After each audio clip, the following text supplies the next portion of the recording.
Isa sa mga pinakamadugong ibaba na transmission sa truck itong Argusi o yung may makinang Detroit diesel Series 60, dahil halos lahat ng nandito sa ano niya kakalasin mo, lalo na yung ibabaw na to, napakasikip. Andito nakalagay yung battery niya, nandyan pa yung tungtungan ng battery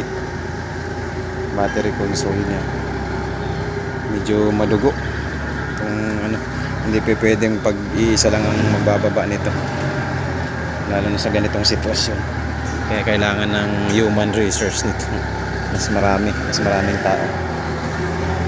Tignan nyo naman, pakasikip ko, ang bigat pa noong pressure plate nito dahil naka double clutch to. Ang pambubuhat namin yung forklift. Yung transmission nito ay yung Eaton Road Ranger na 10 speed. Parang ano na tong ibabaw na to, parang bahay na nang gagamba, sapot-sapot sa dami ng wire, nakalambitin to. Binaba namin to dahil pinalatangan ng sunog yung clutch lining, tapos sira yung release bearing.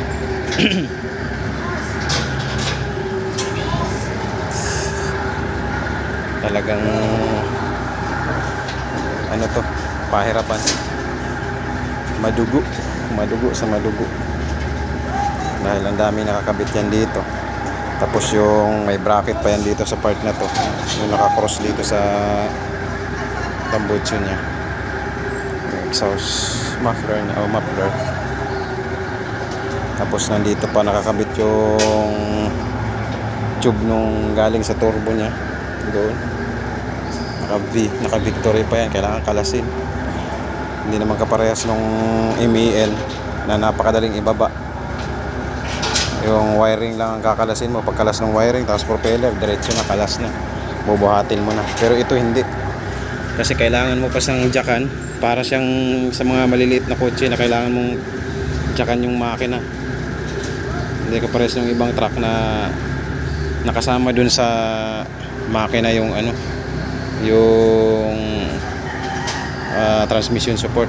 Ito talagang transmission support nakasama doon sa transmission, kaya kailangan pati support kakalasin mo. Doon siya nakapagpatagal dahil nakasama dito sa transmission yung support niya.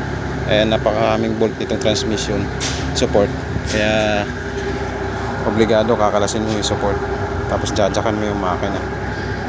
Ayan, hindi ko binaba sa ilalim dahil may tubig sa ibabaw ang ginana namin. Ito yung 12.7 na Detroit diesel, 500 horsepower.